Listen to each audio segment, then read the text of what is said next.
Hi అండి, అందరికీ నమస్కారము. నేను మీ మమత. వెల్కమ్ బ్యాక్ టు అమ్మ మొదటి ముద్ద.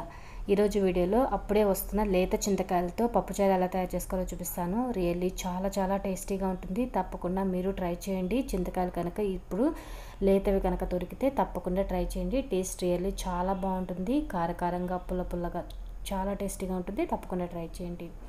దీనికోసం నేను ఇక్కడ 90 గ్రాముల లేత చింతకాయలు తీసుకున్నానండి. ఇవి చాలా లేతగా ఉన్నాయి. ఇప్పుడు స్టవ్ మీద ఒక గిన్నె పెట్టుకొని అందులోకి 1 కప్పు నిండా నీళ్లు పోసుకొని నీట్గా శుభ్రంగా క్లీన్ చేసి పెట్టుకున్న చింతకాయలను వేసుకొని బాగా ఉడికించుకోవాలి.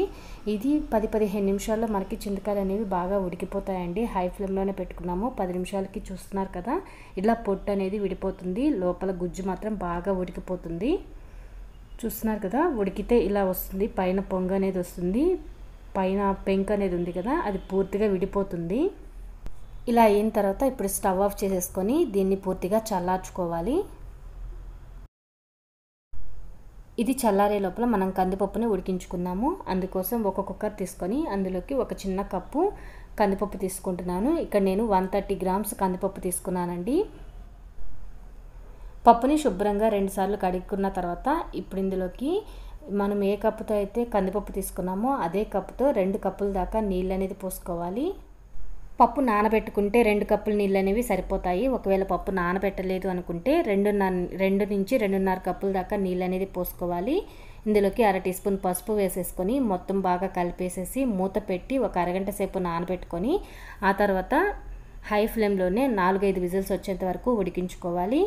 ఈలోపు చింతకాయల్ని మనం ఉడికించుకున్నాం కదా, ఆ వాటర్ అనేది కొద్దిగా వేడిగా ఉన్నాయి. అవి ఒక గిన్నెలోకి వంపేసుకుంటున్నాను.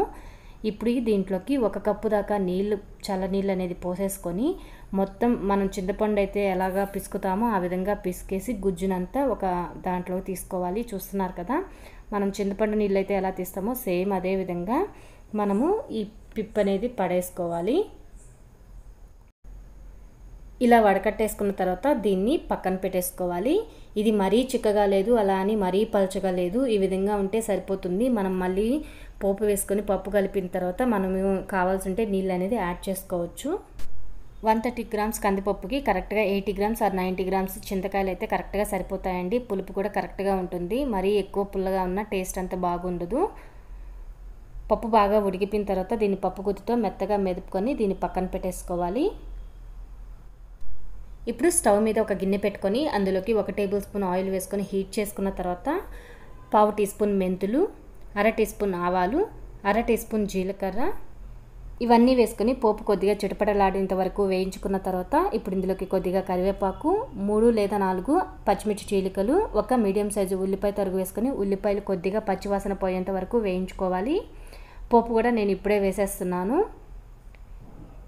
ఉల్లిపాయలు కొద్దిగా వేగాక ఇప్పుడు ఇందులోకి 2 చిన్న టమాటాలను సన్నగా కట్ చేసుకొని వేసుకోవాలి. టమాటాలు తొందరగా మగ్గేందుకు కొద్దిగా సాల్ట్, అలాగే 1/2 టీ స్పూన్ దాకా కారం, 1/2 టీ స్పూన్ దాకా పసుపు వేసుకోవాలి. కందిపప్పు ఉడికించుకునేటప్పుడు పసుపు వేసాము, కొద్దిగా చూసుకొని వేసుకోండి. ఇది మొత్తం బాగా కలిసిపోయి టమాటాలు కొద్దిగా మెత్తబడేంత వరకు ఉడికించుకోవాలి. ఇక్కడ చూస్తున్నారు కదా, టమాటాలు పూర్తిగా మెత్తబడిపోయాయి. ఇప్పుడు ఇందులోకి మనం ముందుగా ఉడికించి పెట్టుకున్న కందిపప్పు పేస్ట్ వేసుకోవాలి. అలాగే మనం ఉడికించి రసం తీసి పెట్టుకున్న చింతకాయ నుంచి తీసుకున్నాం కదా, ఆ రసం కూడా వేసేసుకోవాలి. ఒకసారి బాగా కలుపుకొని కన్సిస్టెన్సీకి తగ్గట్టుగా నీళ్ళు అనేది యాడ్ చేసుకోవాలి. ఇది కొద్దిగా తిక్కగా ఉంది కాబట్టి మరొక కప్పు దాకా నీళ్ళు అనేది యాడ్ చేస్తున్నాను. ఇందులో నేను టోటల్గా 2 కప్పుల దాకా నీళ్ళు అనేది యాడ్ చేశానండి.